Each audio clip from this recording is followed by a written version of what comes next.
যাওয়ার সময় এখানে বাম দিকে দেখবেন একটা হচ্ছে মসজিদে ফাতা, আর একটা হচ্ছে মসজিদে আলী রাদিয়াল্লাহু তাআলা আনহু, আর একটা হচ্ছে মসজিদে ফাতিমা রাদিয়াল্লাহু তাআলা আনহা, এরপর মসজিদে বেলাল। এরকম 7টা মসজিদ আছে যাকে সাবা মাসাজিদ বলা হয়, যেখানে এখন কোনো নামাজ আদায় হয় না, শুধুমাত্র মসজিদে ফাতা ছাড়া।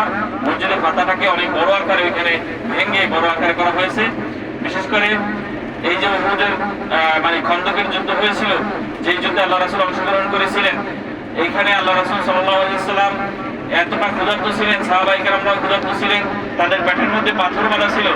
আল্লাহ রাসূলের একজন সাহাবী আল্লাহ রাসূলের কাছে এসে বলেছিলেন যে আমার তো পেটের মধ্যে পাথর বাঁধা। এই যে দেখতেছেন 7টা মসজিদ, একটা হচ্ছে ওই যে বড় মসজিদ, মসজিদে ফাতাহ, এরপরে উপর দিকে মসজিদে আলী, এই বাম দিকে উপরের দিকে হচ্ছে মসজিদে ফাতিমা রাদিয়াল্লাহু তাআলা আনহা। এরকম 7টা মসজিদ এখানে আছে, যেটাকে সাবা মাসাজিদ বলা হয়। 7 জনের নামে 7টা মসজিদ। বড় যে মসজিদটা ওইটায় নামাজ হয়। এখন এখানে কনস্ট্রাকশনের কাজ চলতেছে, এখানে হাজিদের যাতে সুন্দর ব্যবস্থাপনা করা যায়, পার্কিং ব্যবস্থাপনা, গাড়ির এবং আসার ব্যবস্থার জন্য এই হজও বন্ধ ছিল, আমরা ঢুকতে পারিনি। এরপরে যে ঘটনা বলতেছিলাম, আল্লাহ রাসূলের কাছে সাহাবী এসে বললেন যে আমার পেটের মধ্যে তো একটা পাথর বাঁধা, আমি খাবার খাইতে পারি না, 3 দিন হয়ে গেছে। আল্লাহ রাসূল তার ওই যে জুব্বা মোবারক তার শরীর থেকে উঠিয়ে তিনি দেখালেন তার শরীরের মধ্যে 2টা পাথর বাঁধা। আল্লাহ রাসূলের এই অবস্থা দেখে হযরতে জুবাইর রাদিয়াল্লাহু তাআলা আনহু তিনি পাশ থেকে দেখছেন, তিনি দেখে দৌড় দিয়ে তার বাসা ছিল এই খন্দকের প্রান্তর থেকে কাছেই, তিনি তার বাসার মধ্যে ঢুকে তার বিবিকে জিজ্ঞেস করলেন তোমার ঘরের মধ্যে কি কোনো খাবার আছে? তার বিবি বলল যে আমার ঘরের মধ্যে একটা উট আছে, মানে বকরি আছে, ছাগলের বাচ্চা, শাবক ছোট একটা ছাগলের বাচ্চা আছে, আর কিছু আটার খামির আছে, যেগুলো দিয়ে হয়তো রুটি বানিয়ে আল্লাহ রাসূলকে খাওয়ানো যাবে। তখন তিনি তার স্ত্রীকে নিয়ে ওই বকরির বাচ্চাটাকে জবাই করে রান্না করতে বললেন। এরপর বললেন যে আমি আল্লাহ রাসূলকে দাওয়াত দিয়ে আসি। তিনি যখনই দাওয়াত দেওয়ার জন্য বাইরে হতে লাগলেন, তার স্ত্রী বললেন যে তুমি কিভাবে আল্লাহ রাসূলকে দাওয়াত দিবে? তুমি যদি দাওয়াত দাও তা আল্লাহ রাসূলের সামনে সমস্ত সাহাবীরা 2000 মতান্তরে 3000 সাহাবী ওখানে খন্দকের যুদ্ধে অংশগ্রহণ করছে, তারা তো খাবার খেতে পারে না, তারাও তো সবাই এই দাওয়াত শুনে তো তারাও তো এখানে চলে আসতে পারে। সুতরাং তুমি আল্লাহ রাসূলকে তুমি গোপনে একান্ত নিজের মতো করে তুমি তাকে দাওয়াত দিবে, যাতে আল্লাহ রাসূল নিজে সেখানে এসে খাবার খেয়ে যায়। তখন তিনি তার স্ত্রীর কথা মতো আল্লাহ রাসূলের কাছে এসে তার কানে কানে মানে অল্প আওয়াজে তাকে দাওয়াত দিলেন, মানে একান্তই তাকে নিজেকে দাওয়াত দিলেন, বললেন আপনার দাওয়াত, আমার বাসার মধ্যে কিছু খাবার আছে, আপনি চলেন। আল্লাহ রাসূল বড় একটা পাথরের উপরে দাঁড়িয়ে সেই খন্দকের ময়দানের যত সাহাবায়ে কেরাম, প্রায় 3000 সাহাবী, তাদের সবাইকে সুউচ্চ আওয়াজে দাওয়াত দিলেন। আল্লাহ রাসূল বললেন চলো তোমরা আমরা জাবেরের বাড়িতে দাওয়াত খেতে যাবে, জাবের আমাদেরকে দাওয়াত দিয়েছেন। আল্লাহ রাসূল সামনে যাচ্ছেন, সমস্ত সাহাবায়ে কেরাম 3000 সাহাবী তার পিছনে রওনা দিলেন জাবের রাদিয়াল্লাহু তাআলা আনহুর বাড়িতে। জাবের রাদিয়াল্লাহু তাআলা আনহুর বাড়ি যখন গেলেন, তখন আল্লাহ রাসূলের এই দল দেখে জাবের রাদিয়াল্লাহুর স্ত্রী বললেন কি করেছো তুমি?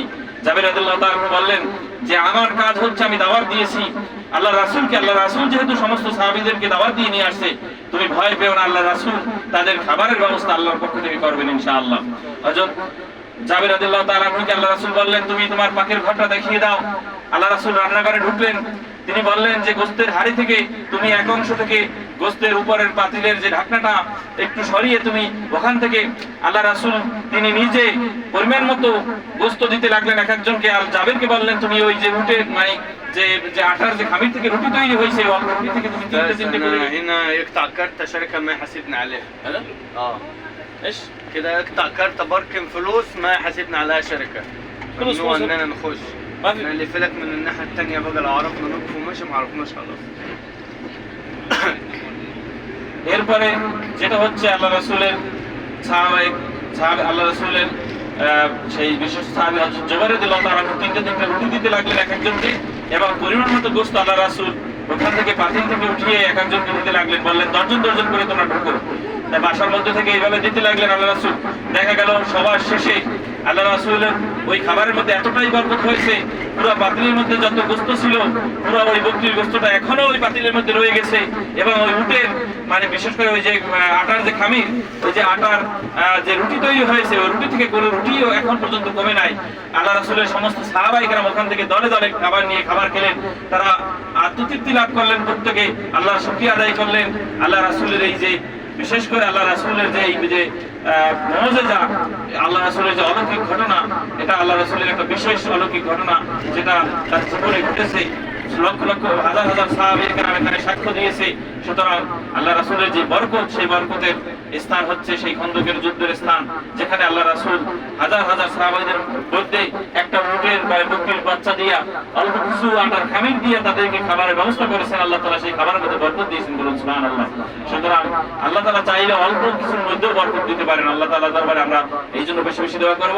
আর এখন আমরা মসজিদে কিবলাতাইন, এখানে অল্প সময়ের মধ্যে যত বেশি সময় নেবেন, ড্রাইভার কিন্তু বলছে যে ওর 10:30 11টার মধ্যে ফিরতে হবে, এবং আপনাদের নামাজ মদিনা আপনারা যে আবার নামাজ পড়বেন, আমরা আবার উহুদের ময়দানে সাহাবায়ে কেরামদের ওখানে তাদের মাকবারা আছে, 70 জন সাহাবা শাহাদাত বরণ করেছেন, সেখানে আমরা জিয়ারত করব।